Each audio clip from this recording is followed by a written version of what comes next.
60 साल पासे लाहौर मजदूरी मेहनत मजदूरी करने पे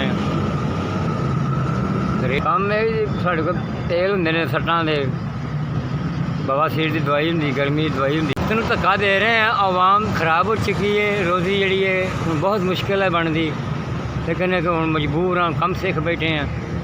तो करने पे धक्का देंदे पे लेकिन अक्के पे हैं कि छड़ दीए और क्यों कारोबार करिए कोई दौर सी पहले काम अच्छा सी हूँ वो दौर आ गया कि काम की हूँ वैल्यू नहीं रह गई 100-700 बस इस उत्ते नहीं होंदा बड़ी शाल दे उधार वो भी पैसे लाए ने खर्चे किए ने हूँ उधार के पिछों खर्चे कढ़िए या आप खाइए तुम आप हिसाब ला लो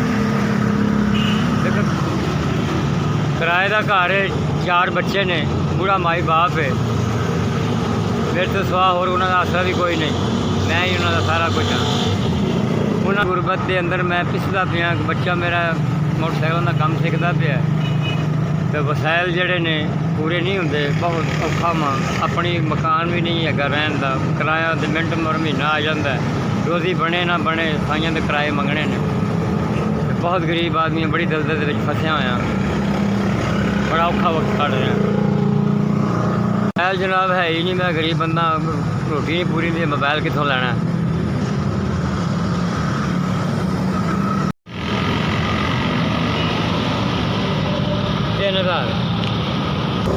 3000 की सर तुम मदद की अल्लाह पाक तुहानू जिन्हें भी 3000 दिता अल्लाह उन्हें जिंदगी देवे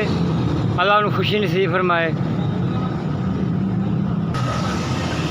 साढ़े रिज़्क़ कारोबार की बरकत पावे मस्कीन की मदद की अल्लाह ताला तुहानू खुश रखे बाद रखे SPS अल्लाह पाक तुहानू खुश रखे 3000 रुपया मदद की तुसां साडी अल्लाह पाक माड़े बंदे नूं फुटपाथ से भेजा इस तो मैं खुश किवें अल्लाह पाक तुहानू बहुत ही खुश रखे अल्लाह जिंदगी माणो।